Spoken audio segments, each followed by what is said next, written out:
വീട്ടുവാടക 5000. Current charge 1100. Telephone bill 1050. Mobile recharge 560. Petrol 1500. പലചരക്ക് 4000. കുട്ടികളുടെ fees 1300. Tuition 1000.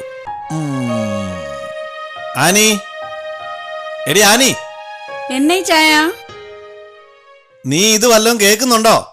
എല്ലാ മാസം പതിവുള്ളതല്ലേ, എന്നാ കേക്കാനാ? അത് കൊള്ളാം. ഇങ്ങനെ പോയാ നമ്മൾ എവിടെ ചെന്ന് നിൽക്കുന്ന വിചാരം? ഞാൻ ഇതൊക്കെ വിചാരിച്ചിട്ട് എന്നാ കാര്യം ചായ? എല്ലാവരും വിചാരിക്കണം, എന്നാലേ രക്ഷയുള്ളൂ. അല്ലെങ്കിൽ ഏത് വള്ളവും മുങ്ങും. അതെന്നാ മുന വെച്ചൊരു വർത്താനം?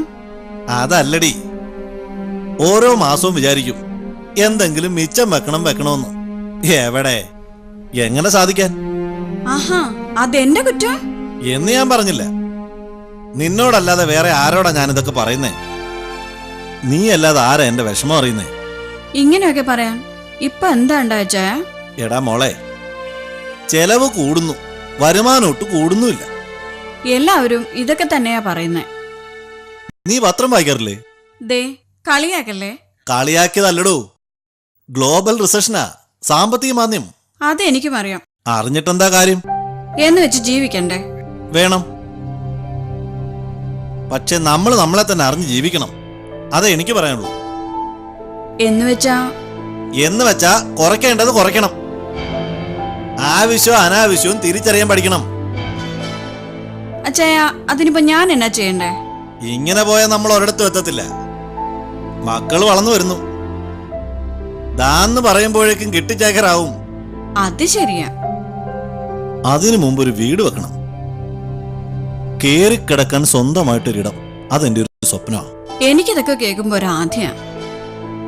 അതാ ഞാൻ ഇതൊക്കെ ഇപ്പോഴേ പറയുന്നത്. ചെലവ് നിയന്ത്രിക്കേണ്ടത് നീയാ, അത് നീ അറിഞ്ഞു ജീവിക്കണം. വിചാരിക്കാഞ്ഞിട്ടല്ല ചായ. അത് വെറുതെ. നോക്ക്, നമുക്ക് ഇത്രയും വലിയ വാടക വീട് വേണ്ടെന്ന് ഞാൻ എത്ര വട്ടം നിന്നോട് പറഞ്ഞു? നമ്മുടെ അന്തസ് നോക്കണ്ടേ? അന്തസ്? വീടിന്റെ വലുപ്പത്തിലാണോ അന്തസ്? ഇതിന്റെ പകുതി വാടക കൊടുത്ത നമുക്ക് പറ്റിയ വീട് കിട്ടും. എന്നാലും ചായ, ആനി, കൊക്കിൽ ഒതുങ്ങുന്നതേ കൊത്താവൂ. കുറയ്ക്കാവുന്ന ഒത്തിരി ചെലവുകളുണ്ട് നമ്മുടെ ബഡ്ജറ്റില്. ഫോൺ ബില്ല്, കറണ്ട് ചാർജ്, അങ്ങനെ പലതും. ഞാനൊരു നേരം കഴിക്കണ്ടെന്ന് വെച്ചേക്കാം. എന്നല്ല ഞാൻ പറഞ്ഞത്.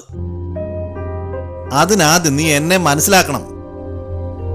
ആദ്യമായി ജോലി കിട്ടിയ ദിവസം പപ്പ എന്നോട് പറഞ്ഞു, മോനെ, പണം ഉണ്ടാക്കാനല്ല പഠിക്കേണ്ടത്, അത് ചെലവാക്കാനാ പഠിക്കേണ്ടത്. നീ ഒരു കപ്പ് ചായ പുറത്തുനിന്ന് കുടിച്ചാ അടുത്ത മാസം ശമ്പളത്തിൽ നിന്ന് കുറയും എന്നോർത്തോണമെന്ന്. പപ്പയുടെ ആ വാക്കുകൾ ഞാൻ എന്നും ഓർക്കും. അതറിഞ്ഞു തന്നെ ഞാൻ ജീവിക്കുന്നത്. നീ അറിയാത്ത ഒരു ചെലവ് എനിക്കില്ല, എന്നിട്ടും ഒന്നിനും തികയുന്നില്ല.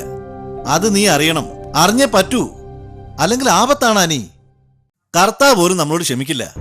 മതി, പറഞ്ഞത് മതി. ഈ അടുക്കളപ്പണി പിന്നെ വഴക്ക് കുറച്ചിലും വയ്യ, എനിക്ക് മതിയായി. കണ്ടോ, ഇങ്ങനെയാണ് ഞങ്ങളുടെ ബഡ്ജറ്റ് ചർച്ചകൾ അവസാനിക്കുന്നത്. ഒരു കരച്ചിൽ. ഈ കരച്ചിലിന് മുന്നിൽ എന്നും ഞാൻ തോറ്റു കൊടുത്തിട്ടേ ഉള്ളൂ. അവക്കും അതറിയാം ഞാനൊരു പാവം ഭർത്താവാണെന്ന്.